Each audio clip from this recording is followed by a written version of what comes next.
Le cinéma, c'est une illusion 24 fois par seconde. Et bonjour à tous. Aujourd'hui, nous allons présenter le film Citizen Kane du célèbre réalisateur Orson Welles. Vous savez, ce film dont tout le monde parle.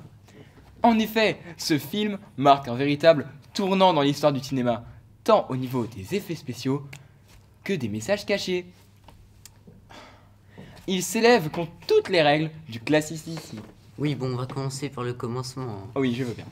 Le film est sorti en 1941, il dure 119 minutes et raconte la vie d'un grand éditeur de presse, Kane. Il prend la forme d'une enquête sur les derniers mots prononcés par celui-ci avant de mourir. Rosebud. Ceux-ci sont les derniers mots qu'il a prononcés sur son lit de mort. Mais que signifie-t-il? C'est sur cela que l'intrigue du film va se concentrer. Il est considéré comme l'un des meilleurs films du monde, pour l'époque notamment grâce au jeu de lumière et à la mise en scène. Mais en parlant de mise en scène, nous allons vous présenter 3 scènes importantes du film. Et nous allons également vous dire à quoi elles correspondent et ce qu'elles signifient. Tout d'abord, au début du film, on a un flashback sur l'enfance de Kane. Et cette scène, nous allons la voir dès maintenant. Be careful, Charles. Kane. Pull your muffler around your neck, Charles. Kane, I think we shall have to tell him now. Yes.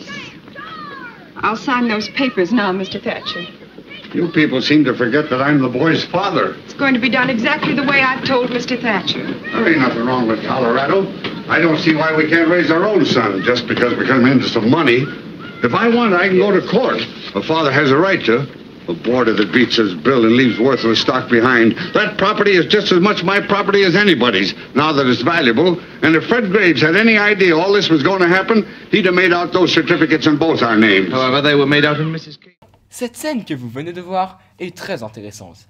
Elle utilise la profondeur de champ afin de faire tenir 3 actions dans une seule scène. Je vais taper. Cela signifie que les 3 personnes qui vivent dans la maison vivent ensemble, mais ne s'écoutent pas. Et nous allons ensuite parler de la scène où Kane tombe dans le piège tendu par Geddes, son adversaire aux élections. I'd rather Mr. Kane withdrew without having to get the story published. Not that I care about him, but I'd be better off. So would you, Mrs. Kane. What about me? Charlie said my name would be dragged through the mud. But everywhere I went from There seems to be only one decision you can make, Charles. I'd say it had been made for you. Can't tell me the voters of this state. I'm not interested in the voters of this state right now. I'm interested in our son. Charlie, if they publish the story, it'll They be all- won't. Good night, Mr. Geddes.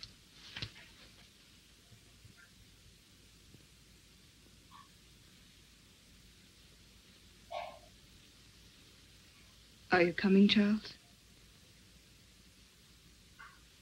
No. I'm staying here. I can fight this all alone. Charles.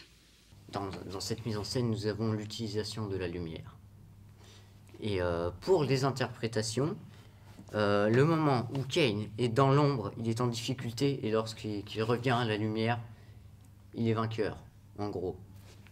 Bravo Kane. Et enfin, la dernière scène dont je vais vous parler, c'est lorsque Kane repense à Rosebud, juste avant sa mort. Et cette scène, nous allons la voir dès maintenant.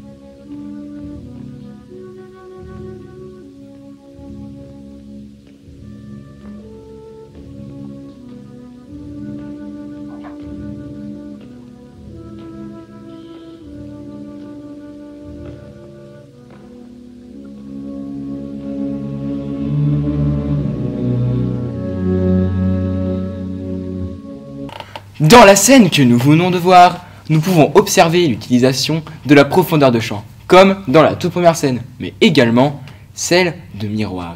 Cela peut signifier que Kane se rend en quelque sorte vers l'au-delà, mais également le fait qu'il possède de multiples facettes.